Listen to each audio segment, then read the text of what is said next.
I don't hear the echo now.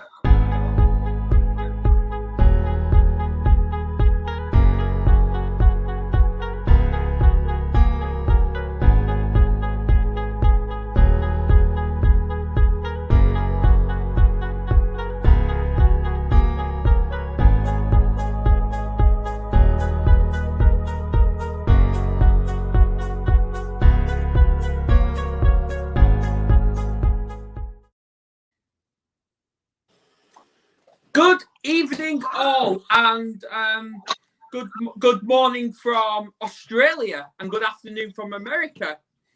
We're all across the world celebrating Autism Awareness Day, or month, shall I say.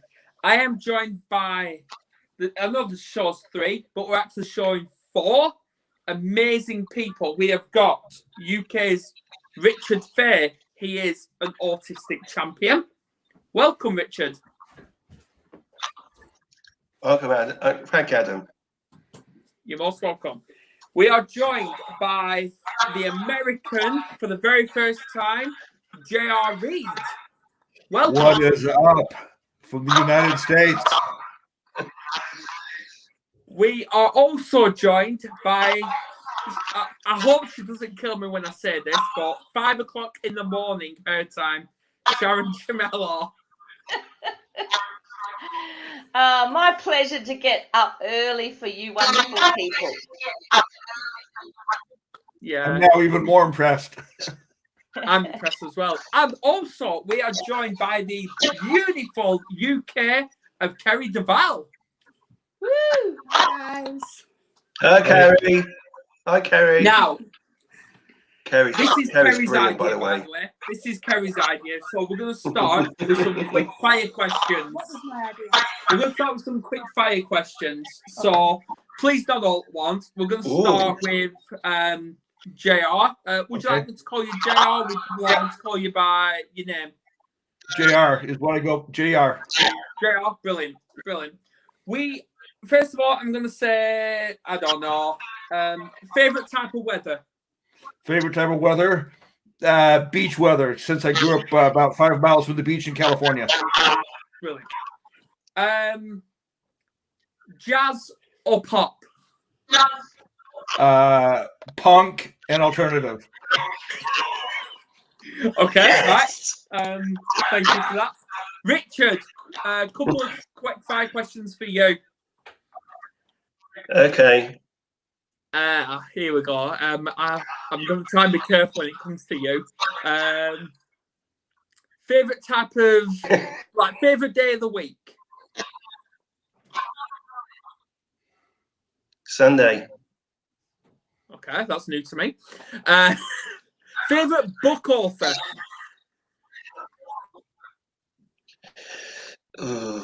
Stephen King. Stephen King, fair enough. Nice answer. Kerry! Uh-oh. Hello! Now. Hello. Hello. Milk chocolate or dark chocolate?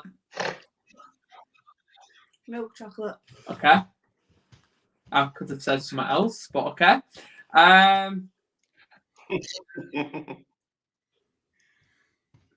Favorite music artist?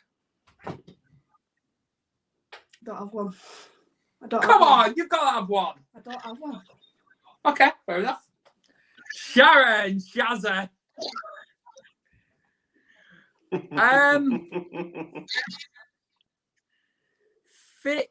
Favorite lesson at school? Oh, has to be art. Art, brilliant. Art. Right. Another one is your favorite fruit or vegetable? Fruit would be strawberries and vegetable potatoes. No. If you had to choose between them, fruit or veg. Oh, fruit or vegetables? Oh, well, yeah, I guess vegetables have less sugar. Okay, fair enough. Right. Yeah. Autism Awareness Month. Now, JR, I'm going to ask this. What does autism mean to you? Autism to me means that it's simply a part of my life and doesn't define who I am or what I can do. It's our brains being wired differently than other people's. And I was actually sitting around this morning trying to come up with some ideas for stories, and I came up with the phrase, the people on the spectrum are a Mac in a PC world. We speak a different language, but we still get the job done. Yeah, brilliant. Love that. Thank you. Love it, JR. Yeah, absolutely. Kerry, as an autistic mother yourself, what was your reaction to when you first found out Luke's had autism? First ever reaction was, oh my God. Because obviously at first I didn't know anything about autism. I just thought all the things that I thought that my little boy could grow up and do, all the success he could have, wasn't going to happen anymore. Because obviously at that point I didn't know anything about it. And I got really upset that night. And then I started reading into it, and then found out that lots of famous people have got autism, and they haven't let the autism stop them being famous, being successful. So I found out that basically autism could open so many more doors for him, and he's my little superhero now. Yeah, absolutely. Absolutely. He's awesome. Lucas is awesome. Yeah. Shazza. Yes. You obviously come across many students when you're teaching, and possible autism yourself. What is your first reaction to when you come across two autistic kids that are about to meet each other? Oh, okay. Good question. I think I would just be an observer. Yeah, because obviously when we took Lucas to a birthday party, and where obviously there's another autistic boy there, we all expected there's going to be a war, a fight, the lot. There's just going to be a lot. But they actually got on, which was a shock to us all. Yeah. Mm-hmm. Yeah, it was like they were best friends, even though they were meeting for the first time. And they're both on different levels of the spectrum as well. That's normal, though. Yeah. Well, I'm sure you guys, I'm sure Kerry, Adam, and Richard know about the study done in Ireland a few years ago, where they took a group of kids or people on the spectrum, a group of neurotypicals, and a group of mixed, and they basically played telephone. They gave each of them a message and had it go from person to person. And the group of all neurotypicals and the group of all autistic got the messages almost exactly right, whereas the mixed group got it way wrong. Yeah. I would have had some fun with that. I really would have had some fun. I get a bit tempted to be naughty. Don't worry. Kerry hasn't gone forever. She's just going to get the phone charger. Why I'm using the phone and not the laptop, because I was having really bad technical issues on my laptop, so we've all had. Adam, in Try Rhyme In, we say we do whatever it takes, so you've done whatever it takes. So well done.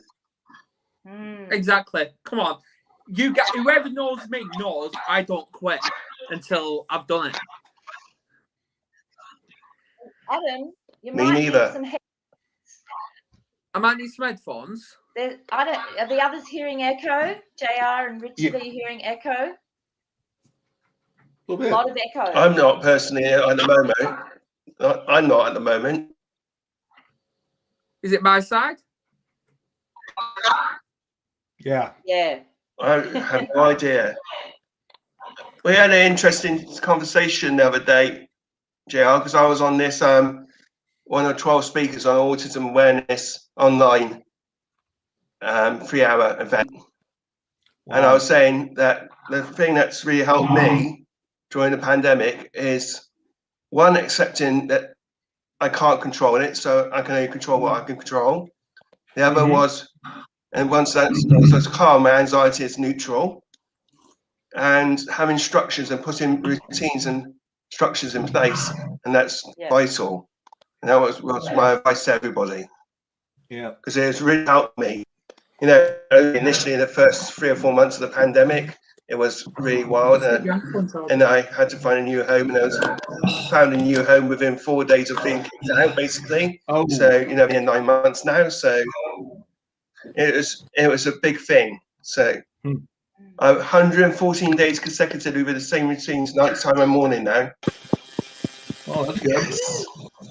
Hey, Aunty Shazza, I just want to say that Jack Den Houding is one of my favorite speakers to listen to.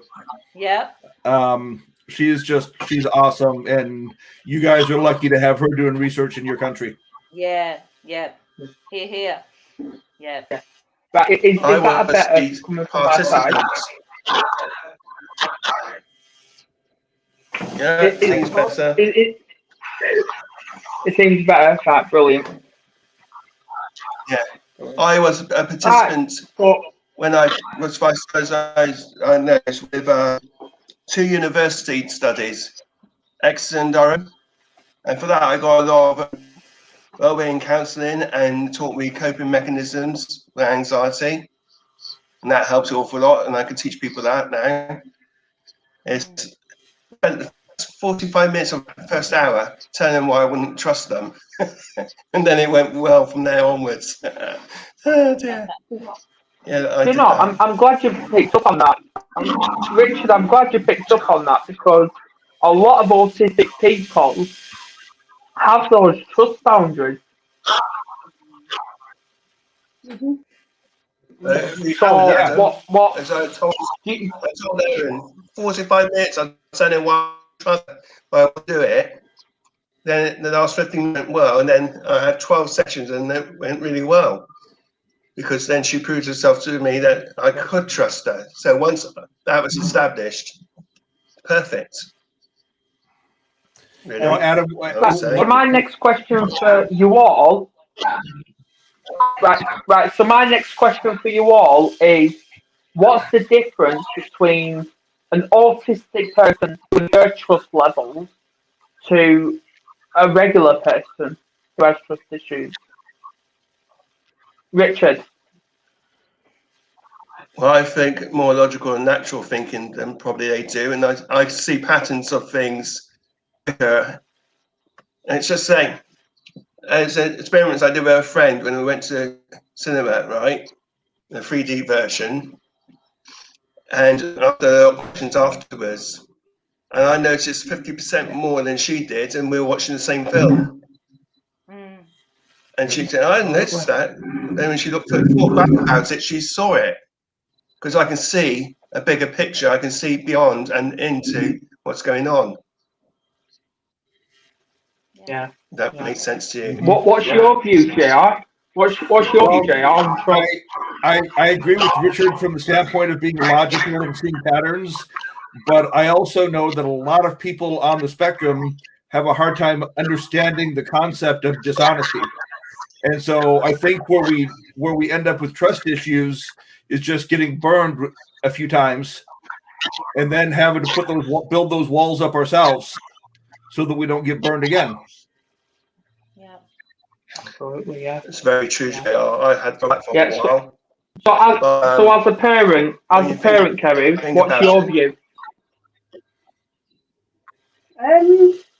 When we bring new people into the house, because he's always, obviously he'll run upstairs and he'll sort of come down in his own time and peel his head round, sort of glance over.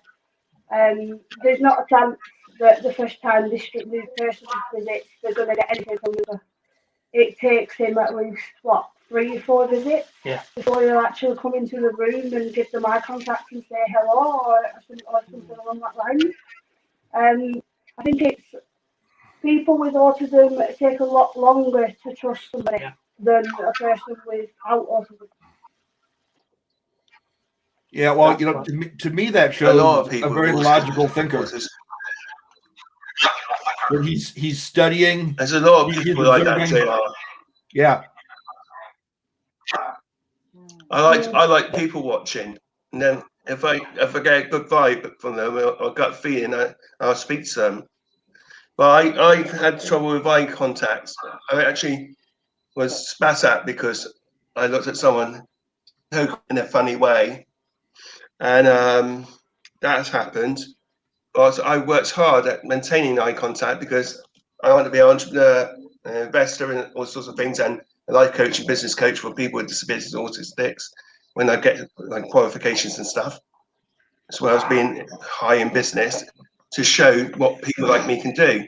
And if I'm talking to someone, I'll be breaking my eye contact and looking at like I'm disrespecting them.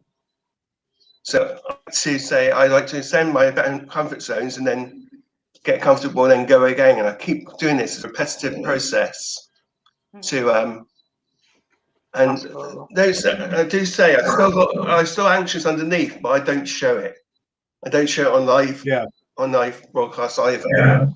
But it's under control because I've worked hard, spent a lot of money on personal development. I did Tony Robbins, Anisha Power recently, gave in his circle and do all his coaching certification and ever coach soon. So doesn't go soon. So like I want to show how people teams or who I employ, where half of them would be from the autism spectrum, who are capable of it or can be trained to be capable of it. Because I believe something I personally believe should be happening. There's big employers that are now in the UK taking on more to people than they are more typical, but it's still slow, in my opinion. Yeah. So we add a massive value to them. So my next question for Shazza. Obviously, everyone knows I'm the mental health warrior. So, what's your view on autism being linked to anxiety? Well, I think actually a quote of JR's that I read this morning on your page, JR, that says, what was it? No, I'm blank. What's that comment? It's more environmental than anything. If we're raised in a negative environment and we hear negative thoughts all the time, we're going to have lower self-esteem and thus more likely to develop anxiety than if we hear what we're capable of doing and positive things. Yes, thank you for saving me. I mean, it is sometimes it is genetic, and and that could be part of it. But I think with people on the spectrum, a lot of it is environmental because they hear so much negativity. Yeah, that's right. In anything you read from a medical professional or a researcher that's not autistic is about our deficits. If you want to read something about something positive about autism, you're gonna read it from a self-advocate, a parent advocate, somebody who's got a family member with autism, but somebody who has direct contact with an autistic person. And can tell the story as it really is, not as the doctor says it could be, maybe, possibly down the road, ever. I think it's changing, JR. I think that's changing, JR. I think it's gradually getting better. I think the more people understand, the more research is done. I think it's getting better, but the awareness needs to be a lot more. Some people are seeing a lot of stuff, but they don't really want to take it in. And others who take it in are going really well with me. It's like I try to educate people, but like I say, you can't educate pork, can you? Yeah, well, I'm very pro neurodiversity, but when it comes to medical stuff, I mean, I still read a lot of the research and and take stock in a lot of what the research says. I mean, numbers don't lie unless you manipulate them. You know what? I'm glad you mentioned that because I'm glad you mentioned that, JR, because obviously speaking on the educational side, so right up Shazza's street, which I'm quite peed off about, is the fact that 27% of kids with autism are being excluded from school over the 4% that haven't got autism. Wow. And that's just here in the UK. Yeah, and think of what it is here in the States, where they're way more racial than they let on a lot of times, or you know, biased, not racial. That's not the word I meant to use. Biased based on something, you know, and they'll take anything and use it. Yeah. Adam, do you mean that they're being excluded from school, or they're not being included within the school? They're missing out. They're being excluded. They're being excluded. Yeah. So where do they go? Lucas was excluded. Yeah. They get kicked out of school. Yeah, I know what you mean. Yeah. Yeah, it happens a lot. Yeah. Yeah. Yeah. Go on, Kerry, you were saying. When Lucas was at his old school, the teacher actually wound him up, even though she was part of his education, plan meetings and everything. She knew about everything. She actually wound him up in class in front of a school inspector and excluded him right there and then. I think to make the school look good or something like that. And he was sent to an autism centre where he was in a class with 8 other children that either had autism or ADHD, and he actually did better in that smaller group than in a mainstream school. But then he obviously he couldn't stay there for too long because they didn't make a habit of letting him stay there. So then we homeschooled him a little bit and then put him back into a mainstream school. And in the new school, he's got 2 support teachers who I cannot fault them. They're amazing with him.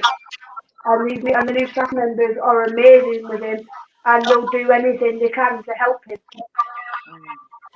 You know, Kerry, when you said that they put him in an autistic school with 8 other kids, is that like a public school type thing for just autistic kids? No. It's basically the autism centre was attached to like a school for kids with behaviour problems. It was like on the side of it. But it was still part of the school system. Special units. It was a different unit. Yeah, it's like a special unit in the school, yeah. Wow. A special school, yeah. Exactly. Thank God we don't have those in the States. And there's also like my friend went to, there's colleges and schools which are especially autistic special schools, because the reason my friend went to one near where you live for quite some time. Was it Darwin College or something? Yeah. Something like that. Louisa was there for quite a few years. Yeah. Well, we're near where we live. It's about 10 minutes in the car from where we live. There's an autism boys' school that can take Lucas from when he's 10 right up to when he's 18, 19 years old and ready to go to college. And obviously he's 9 now, so he's looking at the end of year 5, he's going to be going for it. The only problem is he's going to be going through his teenage years without girls around him. That could be a problem, but then it might not be. It might. I actually think it will be beneficial for Lucas for those years. I mean, he's going to learn to interact around girls later anyway. So if it's going to bring him on tremendously, it's essential that he probably goes there.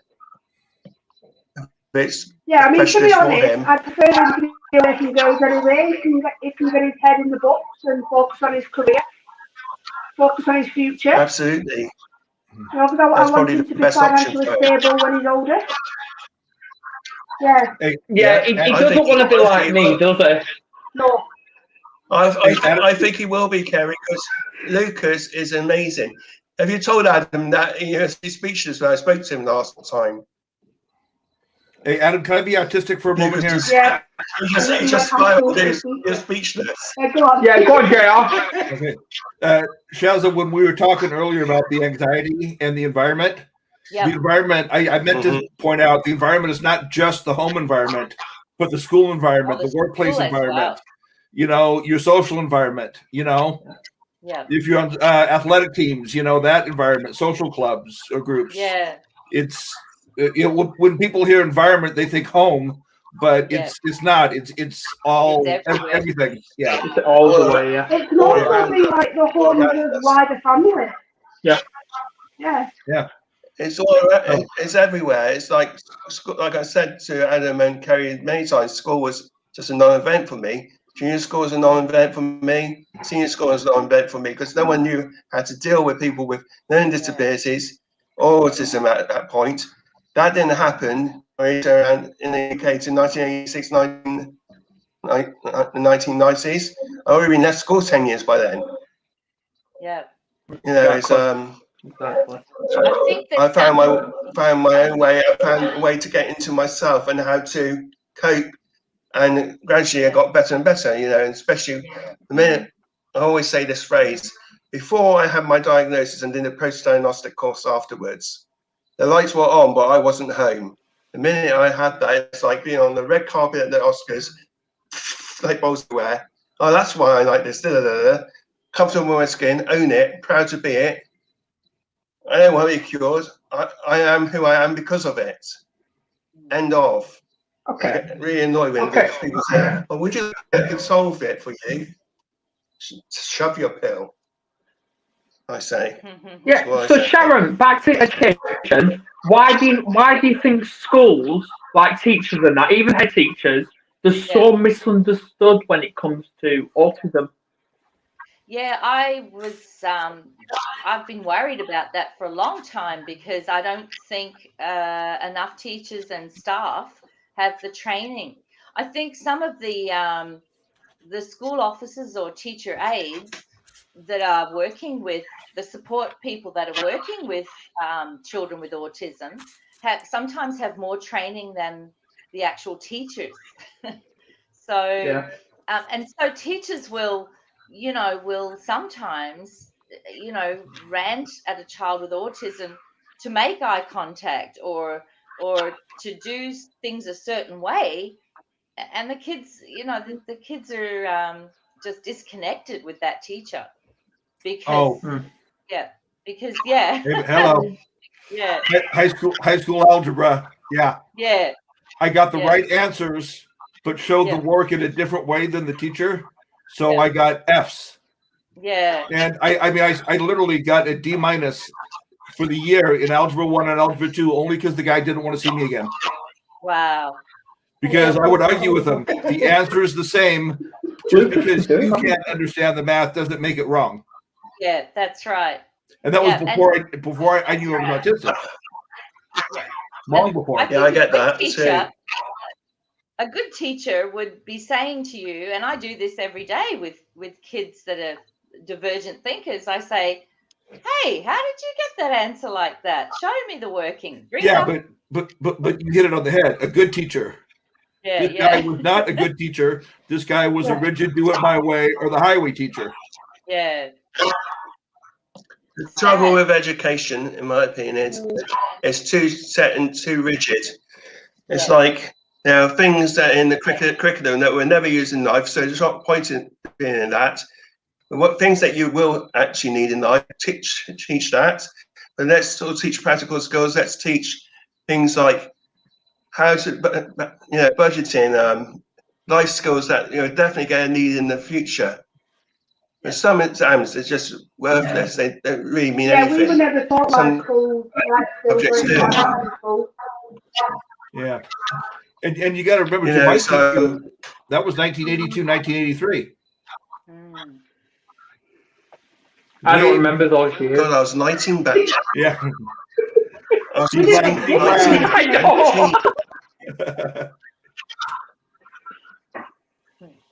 19 with a dullness of a body. Now look at it. I need to get back in shape.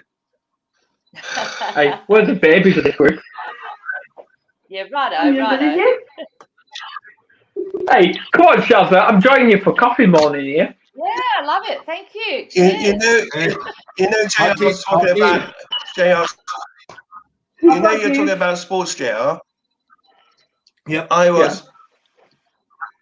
I not at county, but at school level, and I always was 200, 400, 800, 1500 and 3000 meter champion.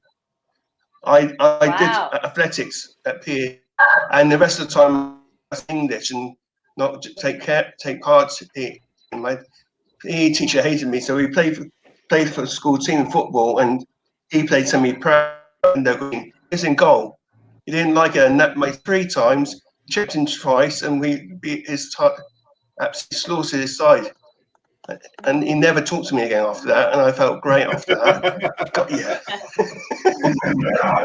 Yeah, I was I was all Southern California in 800 meter and mile relay, and my track coach was like a weeble. You know, he would wobble, but he wouldn't fall down. He had these two stumpy legs, a big round body, and then head on top of it. Yeah, I was also country champion for 4 years. I hate his sport. They even gave me a 10-minute penalty to start everyone else. I still beat everybody. Wow. And 10-minute time handicap. Well done. It's like Adam, won't give up until I win. I hated school. Hey, here's a good sports story. So I coached youth ice hockey for a lot of years. The last 6, I did it in the Anaheim Ducks youth development program. And I had a couple of kids on the spectrum on my team. And I was watching some of the other coaches at their practices, and there were some other kids I could completely tell were autistic. They were just not getting what the coach was saying, and they were just out of it. So I asked the guy in charge of the hockey program if I could have all those kids. So for over 4 years, I had a core group of 8 kids that were autistic, and then we filled in with, other neurotypical kids. But these kids dominated. If they have the right coaching and the right way, if they can learn the way that they can learn, they can be successful at anything. Yeah. It's not a some people call it disability. I don't call it disability. I take the dis out of disability and focus on the ability. Yeah. Well, it's like I've heard I've heard Jack Den Houting from Australia say that I love that we're not disabled as much as the environment disables us. Yeah. So if you don't like loud noises, bright lights, and uneven traffic patterns, the mall will disable you. Yeah. But if it isn't crowded, isn't quite as bright, then you're still autistic, but you're probably not disabled. And I would take that as my quote. It's like people with autism have like. No, go on, Kerry. People with autism have like a unique way of learning, and it's absolutely brilliant because they learn so fast and they can learn something new quicker than a person without autism. I mean, we look at Lucas. I mean, I know I keep referring back to Lucas, but yeah. I refer back to Lucas because he can learn a new skill that quickly, and it's amazing to watch him pick up new things all the time. Yeah. He's always learning, and we're struggling to keep up with him. Yeah, he's 9 years old and he can do algebra. I never understood. That's awesome. I mean, after my algebra failure, I just gave up math. Keep encouraging him having a very curious mind. Richard, JR's trying to talk.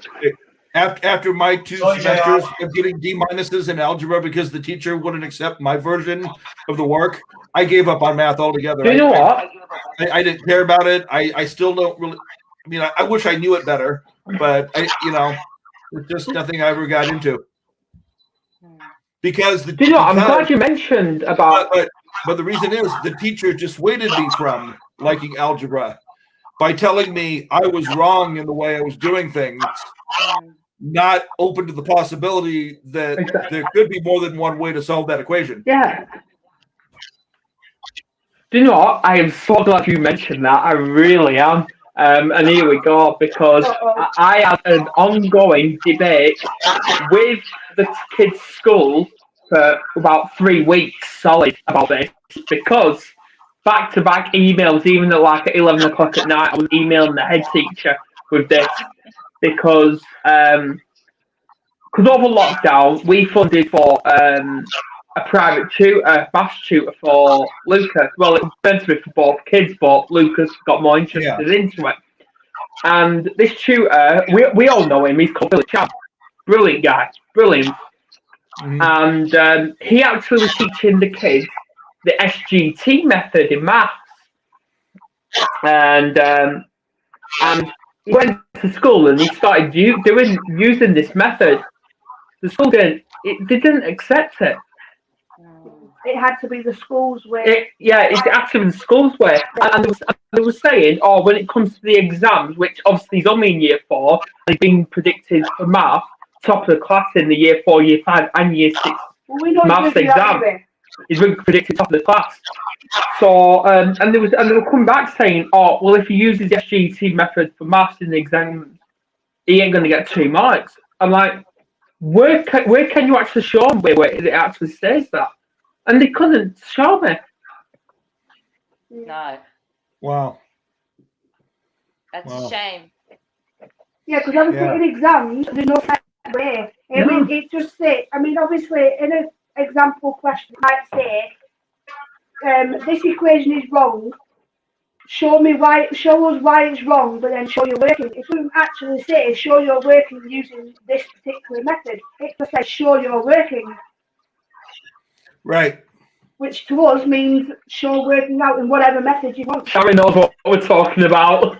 But the problem is, if the teacher doesn't understand the work, to them it's wrong. Yeah.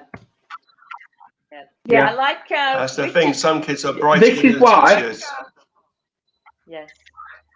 This is why here in the UK, and these are the figures from Philip Cham, only 1% of the world population actually uses the SGT method. Only 1%. And Lucas can use it. And the other 99% teach maths the long way around. Well, I tell you a funny story from my math class is when the first time the teacher accused me of cheating because I got the answers right but the work wrong, I finally looked at him and said, "Do you know the person sitting next to me is a moron?" And I would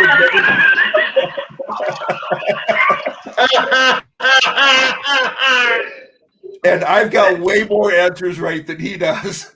Yeah. Brilliant. Are we allowed to swear on this line? Of course.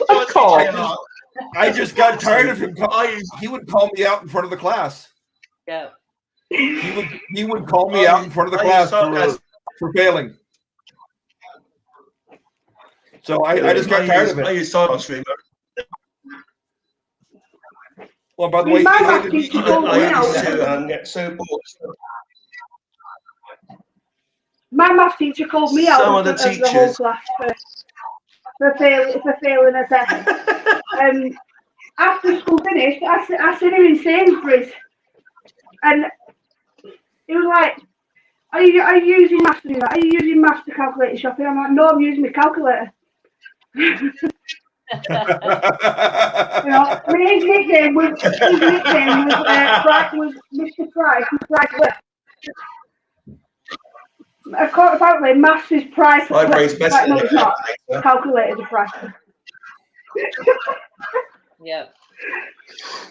It was really strange being in high school and giving teachers an explanation like I'm the criminal in a Batman movie, explaining how I'm going to blow up the city in great detail and not knowing why I'm explaining it that way. Yeah. Or at all. I mean, I'm at school. So, a week tomorrow, Richard, a week tomorrow, I've got my assessment for autism. A week tomorrow. What advice? Let me know how it goes. Yeah, what advice would you actually give me when it comes to that? Engage with it. I mean, there's various things I have, and there's various different things they give you to do, and there's various different questionnaires or questions they ask you. be yourself, because that's what it was. It's like, well, they gave me a thing with, they gave me these travel brochures and a few different things, and like figures and stuff, and I had to make a story up for it, which I was really good for doing that. Richard, can I just stop you there? Because you just Richard, you've just hit a little bit of saying there. You're asking me to be myself. You're talking about me here. Got a point. Yeah, well, try to be as honest as you can, and don't hide things. Say it as it really is. You're quite good at that. It's just like exactly what to say. Don't worry about a filter. He's made an appointment on a day when we're meant to be going shopping. JR, have you got any piece of advice? I do. I'm going to preface this with the word try, because you will not be able to do it, but you should at least try to. Go in there with an open mind. Yeah. Don't go in there thinking you are on the spectrum. Don't go in there thinking you're not on the spectrum. Go in there with an open mind. And as Richard said, be yourself. Answer the questions the way you want to answer them, not the way you think they want you to answer them. Yeah. Because those are the only two ways you're going to get an honest assessment. Well, think about it. Think about it. Think about it logically. I'm 30 years old now, and I was only pre-diagnosed. Well, I was actually told I was on the spectrum, 2 years ago? So for 28 years of my life, I didn't know that I was on the spectrum. Richard and I got you beat. I had 45 years. That's why you had a lot of the issues that you had. It's a question I had. Parents passed away, as Adam knows at this point, but I had to then person going in at the second part of the assessment, because I was in 2 meetings, and then I got my diagnosis on the third, right, when I had it.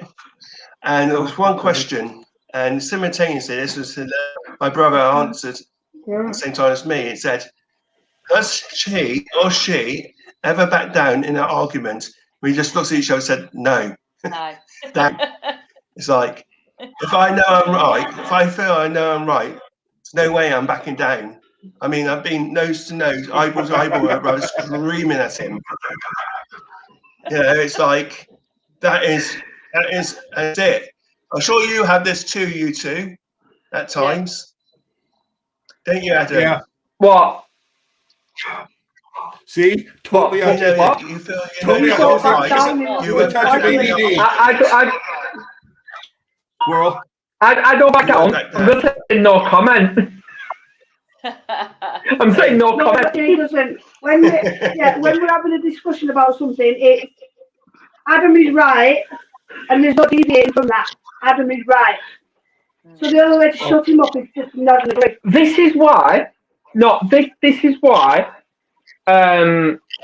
When it comes to school, no teacher wants to talk to me.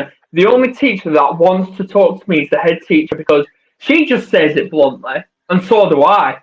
That's why we've got a perfect relationship there. That's why I don't do school. This was about 2 years ago when Brilliant. I was doing a live presentation, and there was a moderator, and I asked her beforehand. I said, please, if I go off topic for more than 60 seconds, just say squirrel, and I'll know what it means. That's good. That's good. Do you guys understand that or not? That is a good method. Yeah. We should use that with Richard when we're talking to him. Yeah, we should. Yeah. Oh, when I met Adam, we were doing a book thing, weren't we? Remember? Yeah. And previously, 3 years ago. Seeing if I could do public speaking. So I met Mark, one of my mentors, who's in the property tribe I'm in, and we did a fair speaker thing. I was with 40 people. The next time I spoke on stage was in front of 700 in London. And I find it easy talking and speaking as a speaker on stage, I can't wait to go to like Wembley or something to UPW with Tony Robbins live, but I have to try to manage the white noise because and everyone's going on the side of you. I'll hear about that much and not the rest. I feel, overwhelmed. So I'm going to try to practice and better at that. And I was part of the 60 hours in 4 days. That was great. Biggest dance-a-thon in history, 55,000 people on Zoom. In the Guinness Book of Records again. And now and 2 different entries. And it's a case of I have my £250 Hugo Boss shoes, all my Hugo Boss gear on, walked in as if I owned the place. And I didn't practice any speech. I said practice a speech. So what I did is I said it how I think it come straight from the heart and from the head.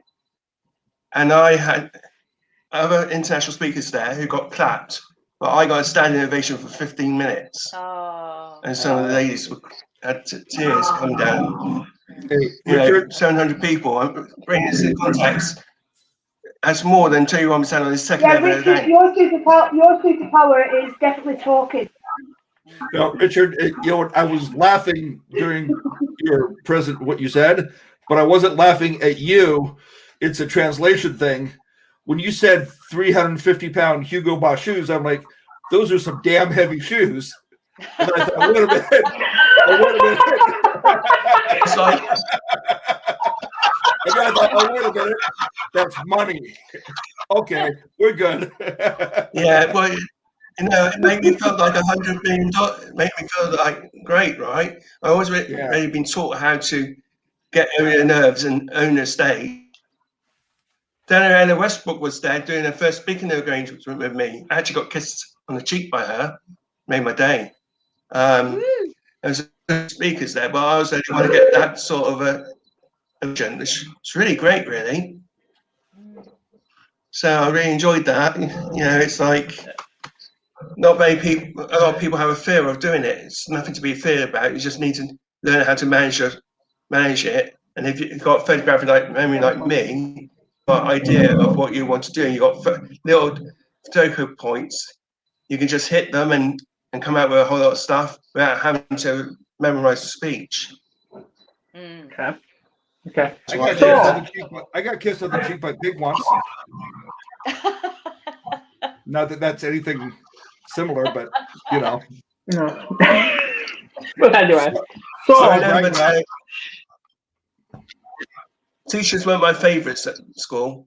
One teacher, because I was watching who plays Field outside the classroom, so it's more interesting in his lesson. You're going to never achieve anything, boy. You keep looking out the window. I said, obviously, sir, you didn't achieve your dreams. That's why you're a teacher. Oh! Got sent to the headmaster's office. That was a good one. And the other one he said as well, he sent me to That's something you could say. And I quote, every time I open my mouth, some stupid idiot speaks. I said, yes, sir, it's you. Yeah. Well, look at how protesting school, aren't it? Love it. But anyway, back to the topic. Back to squirrel. Well, thank you. Hey, I've been here. Yep.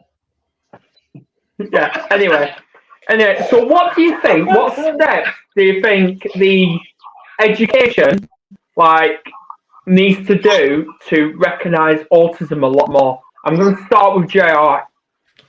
Well, I think a lot more people with autism or family members of people with autism should try and become special ed teachers themselves, because then they would have a better understanding of what autism is.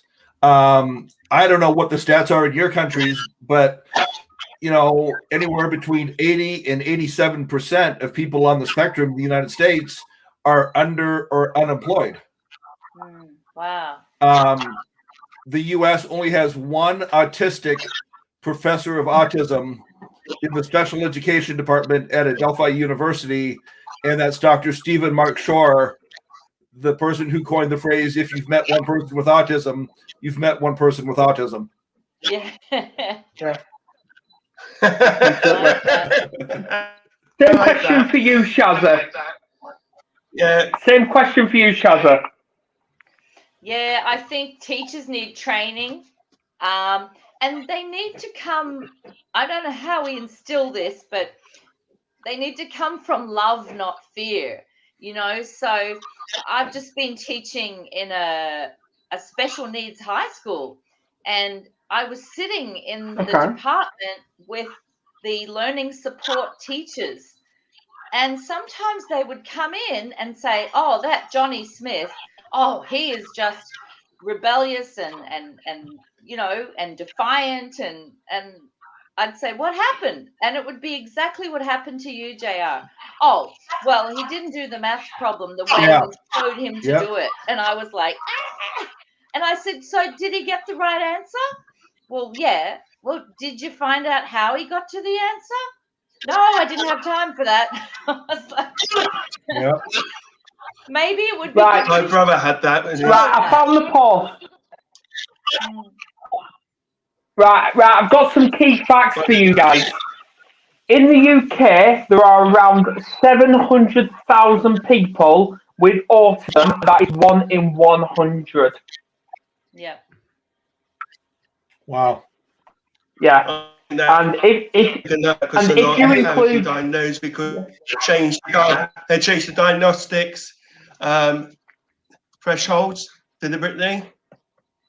Yeah, and if you include it, if you include families, autism touches the lives of 2.7 million people every day. Well, we have you beat in the States. Yeah.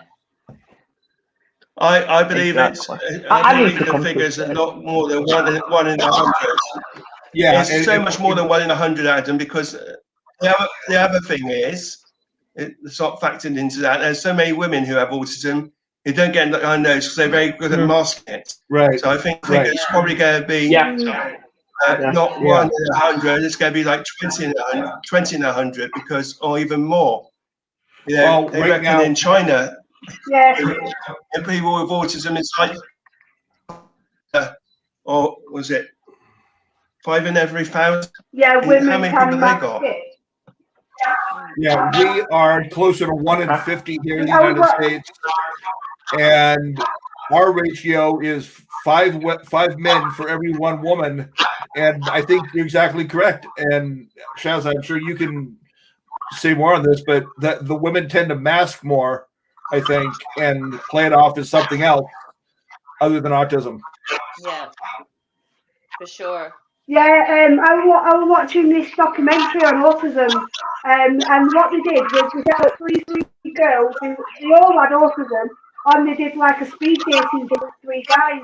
And at the end of it all, they asked 3 guys which girl had autism, and none of them knew which one of them. And then it was revealed to them that all 3 of them did, and not one of the guys actually picked anything up because the girls were that good at masking it.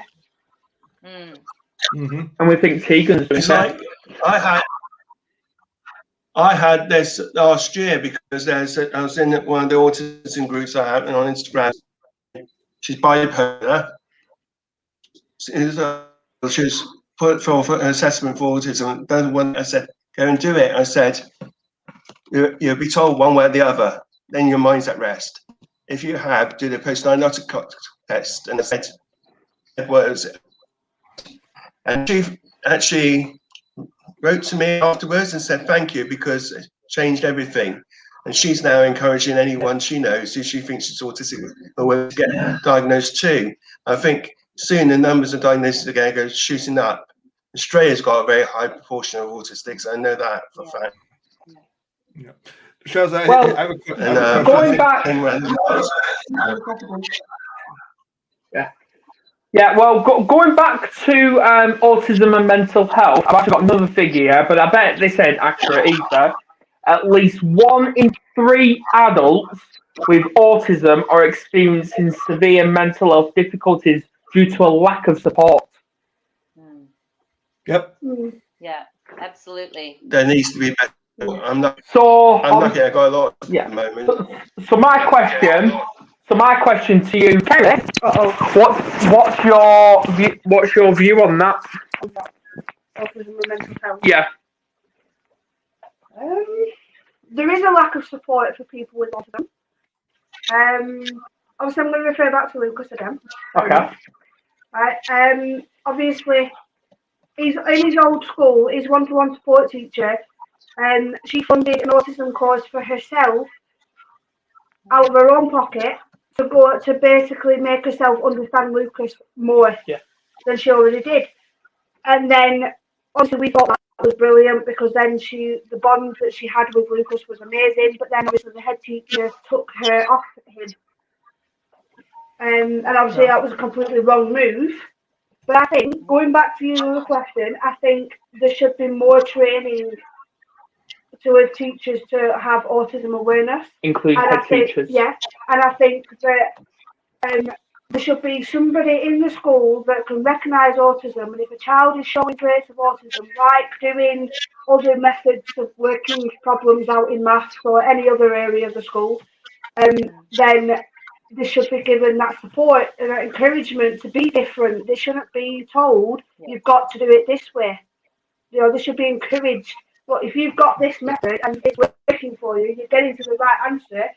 You know, don't stop. Encourage it. Yeah. And I think that's the way to go. Yeah.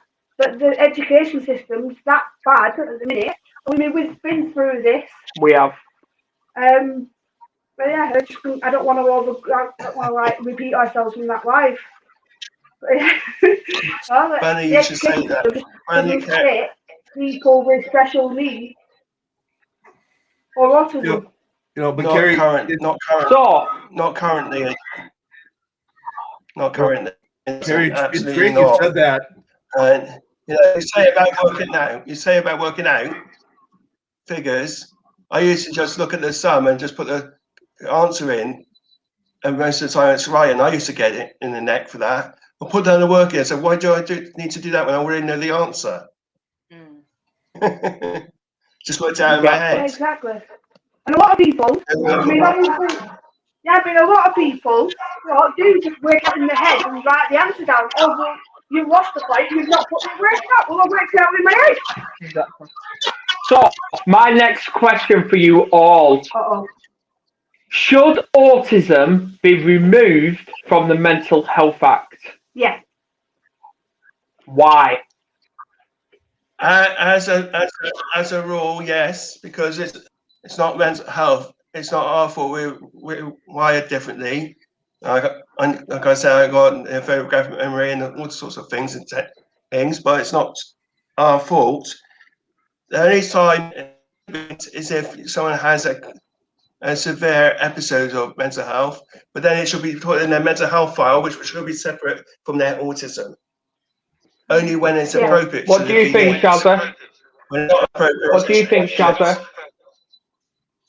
Yeah, I think it needs a lot of clarification. I think to lump it in with mental health is unfair to people on the autism spectrum.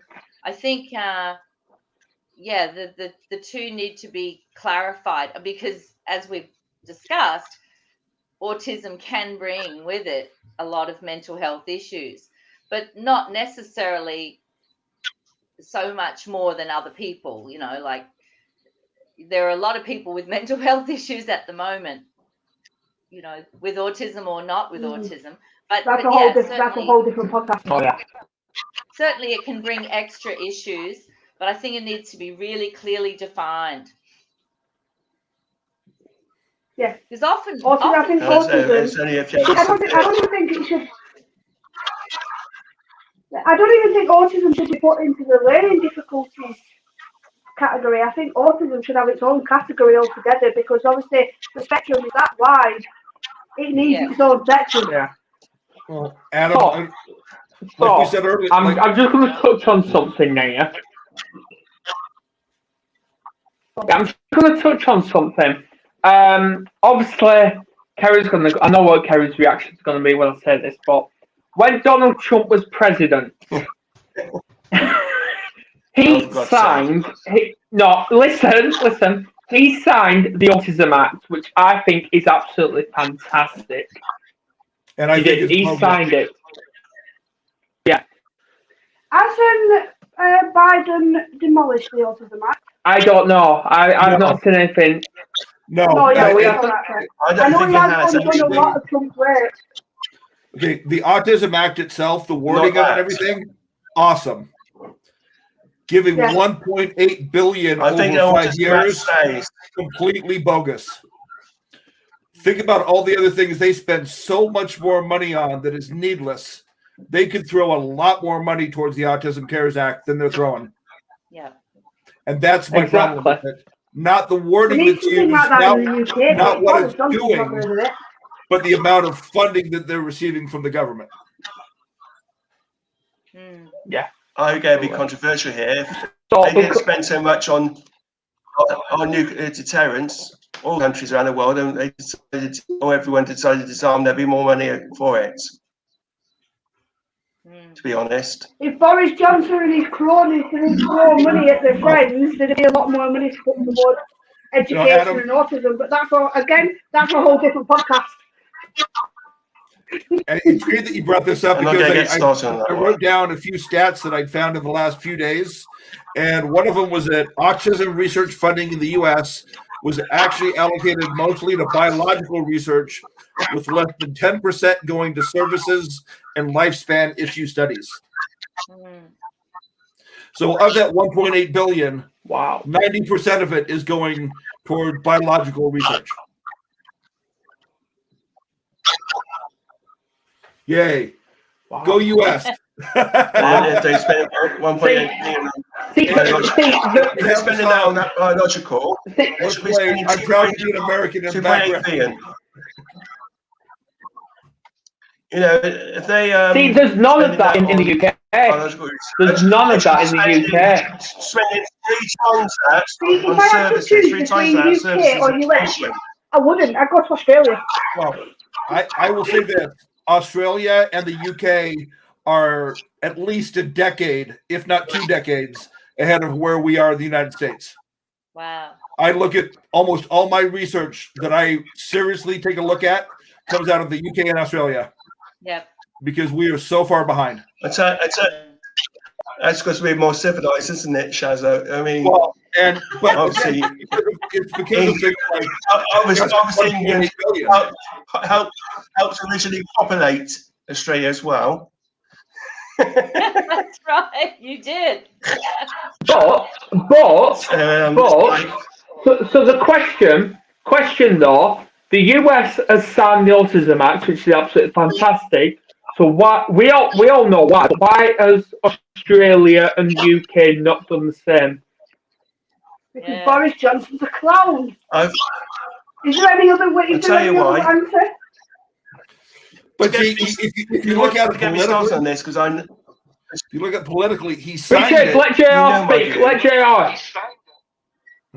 If you think about it politically, Trump signed a great bill, and the Autism Cares Act, which gave him a lot of stock, and some good points. He only threw 1.8 billion at it, though. I mean, how many tanks can you buy with 1.8 billion? Whatever that number is, don't you think the Army could do without 3 times that many tanks and put almost 8 billion towards the Autism Cares Act? So to me, it was something to do on paper to make himself look good, but he really didn't put the funding behind it that he could have. Exactly. He could have put 3.6 billion to the biological and over 10 or 12 billion to the services. That would have been a start. Exactly. The reason in England we had the Equalities and Disabilities Act, whatever, and they tagged on an autism bill on the side, which goes on into a lot of things about reasonable adjustment and whatever, as you know, Adam. But it's not regulatory, it's not mandatory, and it's not, binding. I've always been saying, haven't I, Adam, that we need a separate Autism Act which covers every aspect of life, everything that we should be, rights we should have, everything we should be inside, everything, things enshrined in employment law, whatever, everything. And it should be separate. I'm not sure what you guys have in the UK, but the US has the Bill of Rights, and that's what we should be entitled to as autistic people, is everything that's in the Bill of Rights that everybody else is entitled to. Yeah. Totally agree. I mean, aren't this trying to bring legislation in where they're trying to basically encourage companies to employ people with autism, because a person with autism can solve problems very differently to other people because of how much cleverer they are. It's happening, Kerry. Yeah. It's happening because CEO employing 50% more autistics than they are neurotypicals. Cyber police are doing the same. GCA are doing the same. There's some really big employers doing it, but there needs to be more. You know what to do to get more people to work, whether it's part-time, full-time, autistic, and teach them to create promise for themselves and do other things so that they get off their social security and out of their bogus health assessments. We could get started on that one, couldn't we, Adam? And so yeah, because that would then empower us, and we can smash glass ceilings. Because I would see a societal change in that, so that we're on the same level as other people. But our abilities, when we are more successful and rapidly more successful than neurotypicals, can then be shined to for anyone who's born with autism now to aspire to. That's what I'd like to see. I have got one final question for each of you. Adam, can I say one thing real quick? Yeah. That I think every piece of tech that you use that was designed in the US and around the world had quite a few autistic hands on it in that design process, because we tend to be very logical. We tend to be very out of the box thinkers. We tend to be, really good with that kind of stuff. And, Bill Gates and Steve Jobs were both on the spectrum. I believe so, yeah. So there's a high percentage of people in Silicon Valley that are on the spectrum that are working. Yeah. Okay, right, so my question, very, very deep thinkers. Right, so my questions for each of you. I'm going to start with Shazza. For the Australian, because you're the only Aussie at the minute. Bullying is the biggest thing when it comes to autistic kids. What steps do you think the education needs to do, or even the Australian government need to do to stop this happening? Yeah, we've got some big anti-bullying campaigns. There's one that we just ran called Bullying No Way, and it's a great campaign. I don't know whether I haven't heard them specifically talking about autism, but I think it does teach them to respect differences. So, if that can umbrella kids with differences, including autism, then that's a good thing. And definitely there's a process, about reporting bullying, and we teach, the bystanders to do something, to step in, and yeah, it's good. I think we've got a really good handle on bullying here. I think the biggest problem with bullying worldwide is cyberbullying, is online bullying. Conversations between total strangers that escalate to, ridiculously nasty levels, and over somebody's chicken or something. It's crazy. Exactly. Yeah. So, Richard, I don't respond. My question for you. Richard, my question for you. In adults, professionals like the government, NHS, the police, it doesn't matter who they are, they seem to recognise Asperger's over regular autism itself. Why is that? they're trying to put one label to both sides of the spectrum. The reason that people are Asperger's is because they score in 12 different sectors within a certain threshold. I scored in 9, not the last, not high enough in the last 3 Asperger's. That's why I'm autistic. But there is trying to educate them. There's both parts of the spectrum, and they both need the same detail of attention paid to it, basically. Because I was only a bit low in 2 of the last 3. Otherwise, I would have had full Asperger's syndrome diagnosis. I still would have been high functioning. So it's like they're trying to put you know what bureaucrats are like. They like to put everything in tick boxes. Yeah, and that's what they're trying to do. We should resist it. Yes, sir. Obviously, going back to the bullying, obviously, I have seen that bullying is massive when it comes to not just autism, but other different kinds of disabilities, whether it's dyspraxia, OCD, ODD, it really doesn't matter. What steps do you think, because obviously we see all these different types of people coming forward, they're scared of what Biden's going to do, they're supporting what Biden's doing. What can we do to prevent the fear from spreading when it comes to these autistic people? Well, I think the first thing is, as a country in general, most of us need to stop feeling so damn entitled. Yes. Because when we feel so entitled, then we start looking down upon others. And that happens a lot in the United States. I don't know why, because there's not a lot to be proud of lately here in the United States. But, you know, in the 70s and early 80s, my teachers openly called me weird, stupid, and lazy in front of the class. And that is a form of bullying. Yeah. And I don't know about other countries, but in the United States, we call it special education. And the teachers and administrators have no problem using the phrase SPED kids in front of others. SPED being short for special education. So they'll tell somebody, oh, just go stand over there with the other SPED kids. Well, guess what? That's just as insulting as me being called weird, stupid, and lazy. And that's just as insulting as me calling a neurotypical fat, ugly, and stupid. You know, if you hear those things repeatedly, they're all negative things. If you hear those things repeatedly, you end up with what we were talking about earlier, an environment that is more conducive to anxiety and depression. Totally agree.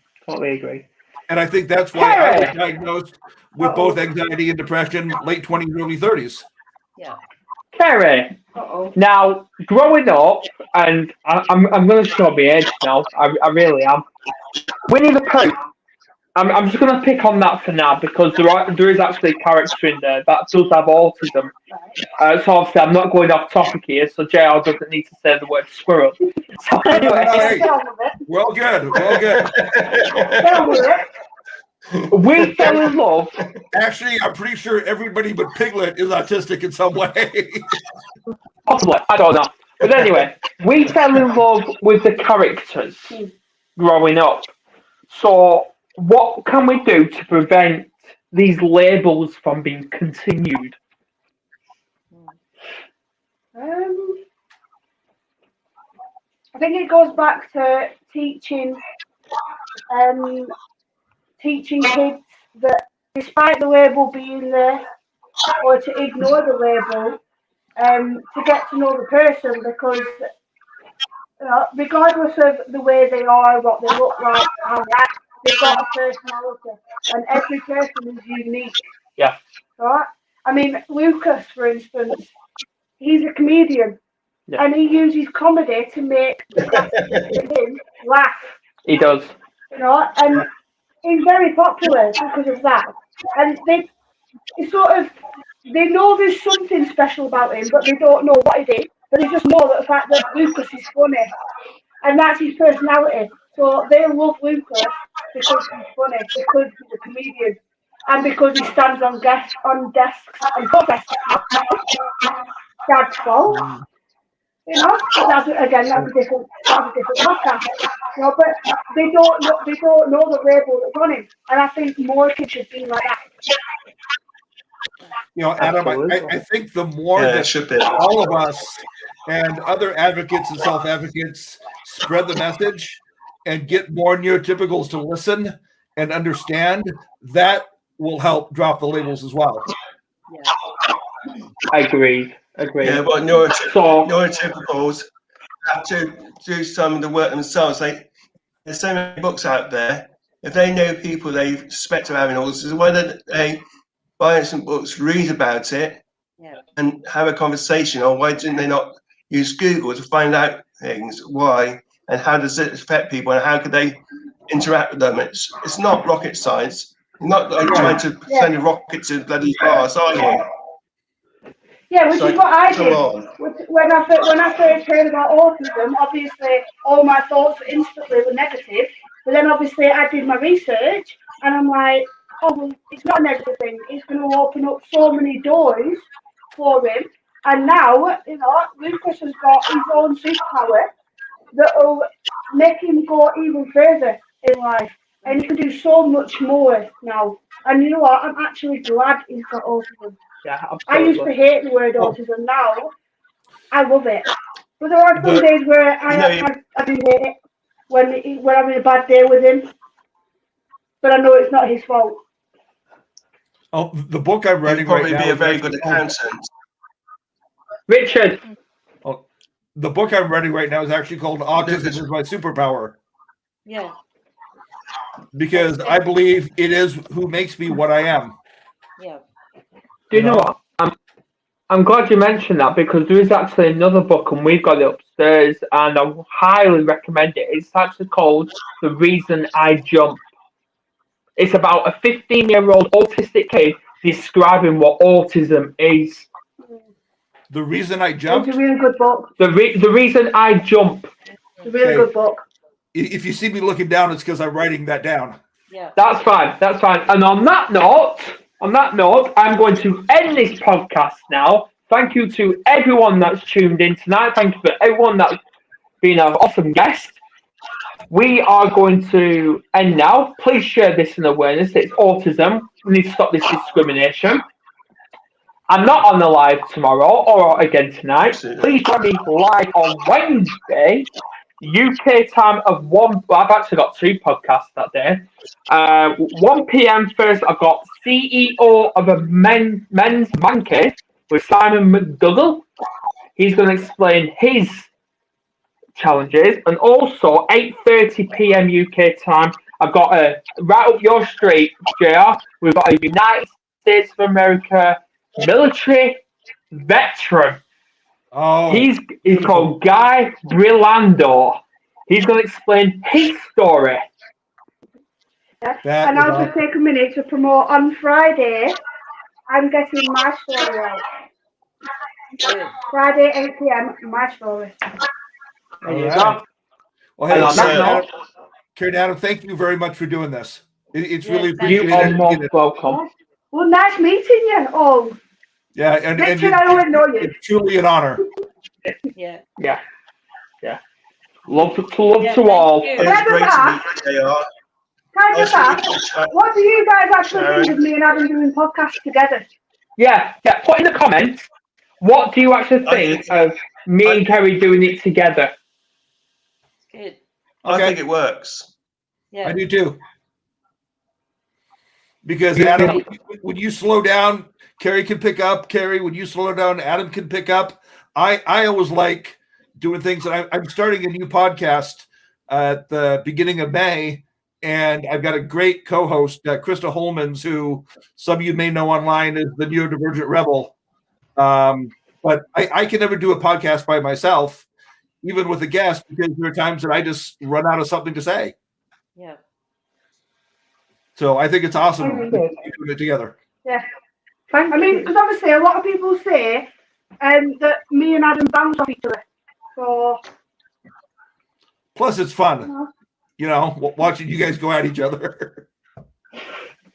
Exactly. You know, and in the podcast, we could actually do that where we show that we agree on a lot of things, but then obviously we do disagree on other things as well.